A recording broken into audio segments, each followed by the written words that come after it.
શું આઈટમ હશે વિચારો? તું સમજા? બસ આજે CTC ના ટ્રાય કર્યો તો જરૂર ટ્રાય કરજો, પછી કહું છું ક્યાં મળે છે. ચીટિંગ કરતા હે તું. તો ચલો ભાઈ પહેલા રિવીલ કરી નાખીએ કે આપણે ક્યાં આવ્યા છે. તો મિત્રો આજે આપણે આવ્યા છે કે જય ભવાનીના આઉટલેટમાં, જે આવેલું છે અમદાવાદ ગોતાની અંદર.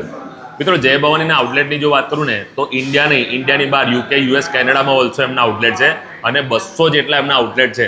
સર જય ભવાનીનું ફૂડ કેવું લાગ્યું?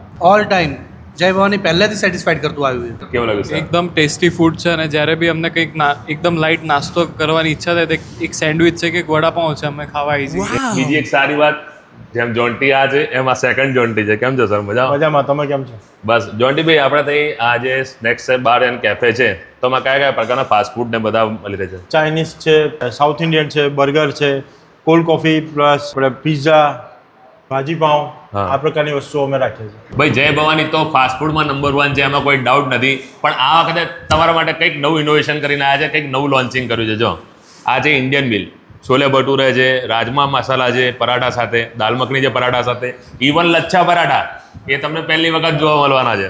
ઇવન ચાટની ઘણી બધી આઈટમો છે. રાઈસ બાઉલમાં બી તમે માંગો, છોલે રાઈસ બાઉલ છે, તવા પુલાવ રાઈસ બાઉલ છે, આવી ઘણી બધી વેરાયટી.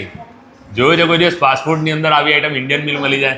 તો મિત્રો તમે પણ અમદાવાદ ગોતામાં કે ગોતાની આજુબાજુ રહેતા હોય અને સારું ફાસ્ટ ફૂડ ટ્રાય કરવું હોય ને અને સાથે ઇન્ડિયન મિલ પણ ટ્રાય કરવું હોય તો એક વખત જય ભવાનીની મુલાકાત જરૂર કરજો. વધુ માહિતી માટે મેં એડ્રેસ અને મોબાઈલ નંબર બી સ્ક્રીન પર આપેલા છે.